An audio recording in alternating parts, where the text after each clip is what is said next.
Therefore, since we are surrounded by such a great cloud of witnesses, let us throw off everything that hinders and the sin that so easily entangles, and let us run with perseverance the race marked out for us, fixing our eyes on Jesus, the pioneer and perfecter of our faith. For the joy set before him, he endured the cross, scorning its shame, and sat down at the right hand of the throne of God. Consider him who endured such opposition from sinners, so that you will not grow weary or lose heart. 30 years ago this month marks the anniversary of Melissa and I's first date. One of our favorite things to do while we were dating was to put together puzzles. We chose puzzles of all kinds, shapes, sizes, and numbers of pieces. But over the pandemic, we've revisited this practice and had pandemic projects putting together puzzles over the last couple of years. Putting together a puzzle is a lot like putting together our Christian life. In the Hebrews passage that we began this message with, it tells us to keep our eyes on Jesus, who is the author and perfecter of our faith. But it also says that we are surrounded by such a great cloud of witnesses. One of the interesting things that happens when we put together a puzzle is others come into the room and begin to see the picture that's forming. They look and find pieces for us and start putting them in. But before we do that, we have to choose the puzzle we want. Putting together a puzzle is a lot like putting together the Christian life. We look at the box or the big picture.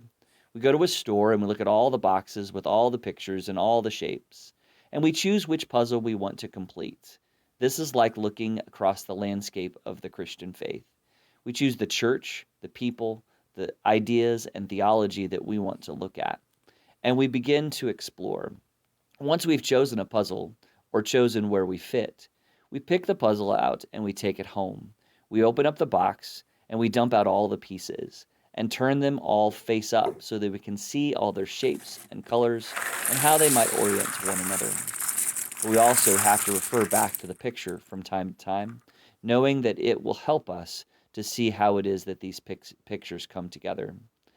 After seeing all the pieces, we separate the pieces with the flat edges to establish the borders and boundaries of our new project. This is important to look at in our lives too. God lays out all kinds of things for us to know about boundaries, knowing that there are borders that are there to protect us and help us to see how life fits together. After completing the border, we do the tenacious and tedious part of finding where all the inner pieces fit together. We have to study the box again, over and over. We have to keep our eyes on the big picture, or as Hebrews says, we have to keep our eyes on Jesus so we know what we're looking for, to figure out where to put those pieces and be encouraged that it will all come together finally if we just persist.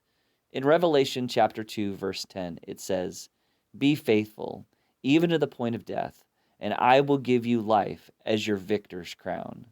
My friends, I hope that you can persist in whatever project you might have today, not just in puzzles or other things, but that you may persist in your faith development so that the pieces that God has planned in store for you would come together to form the perfect picture that God wants for your life.